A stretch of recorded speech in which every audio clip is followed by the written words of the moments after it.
তাহলে নড়াইলের মানুষটি ভালো থাকবে। আজকে আমি বলতে চাই, আমার কিন্তু চাওয়া পাওয়ার নাই। আমার 55 বছর বয়স চলে। একটা মানুষ আগে 57 বছরের বৃদ্ধ হয়ে যেত, এখন 59 বছরে রিটায়ার্ড। এটাই আমার শেষ নির্বাচন। আপনারা কি আমার সাথে, আমাদের সাথে থাকবেন? আপনারা যদি থাকেন, ইনশাল্লাহ আপনাদের বিজয় হবে ইনশাল্লাহ। 14 সালে নড়াইলের 88 কেন্দ্রের ভোট কেটে নিয়ে যাওয়া হয়েছিল 31 কেন্দ্রে।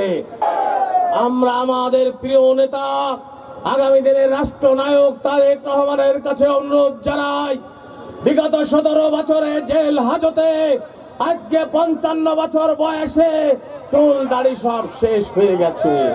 ডায়াবেটিসে আক্রান্ত হয়ে কখন রোগ বাসা বেঁধেছে, কখন মৃত্যুর মুখে চলে যাব। আমরা আপনার বিজয় দেখতে চাই। নড়াইলের মানুষ ধানের শীষের পক্ষে বিজয় মিছিলে যেতে চায়। তাই আমার প্রিয় নেতা আমাকে গত 17 তারিখে জানিয়েছিলেন, মনিরুল তুমি ভোটের জন্য প্রস্তুত হও। আমরা প্রস্তুত হয়ে আছি প্রিয় নেতা, আমরা নড়াইলের লোক প্রস্তুত হয়ে আছি।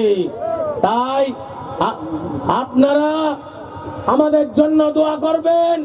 ইনশাল্লাহ আমাদের প্রিয় নেতা, প্রিয় অভিভাবক, আগামী দিনের রাষ্ট্রনায়ক নড়াইলের 2 নির্বাচনী এলাকা নড়াইলের মানুষকে ধানের শীষ উপহার দেবে।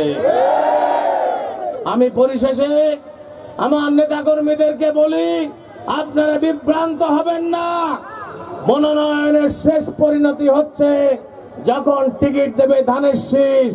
যাকেই দিক, আপনারা মাঠে থাকবেন, আপনারা ধানের শীষ পরবর্তীতে হলে পাবেন ইনশাল্লাহ।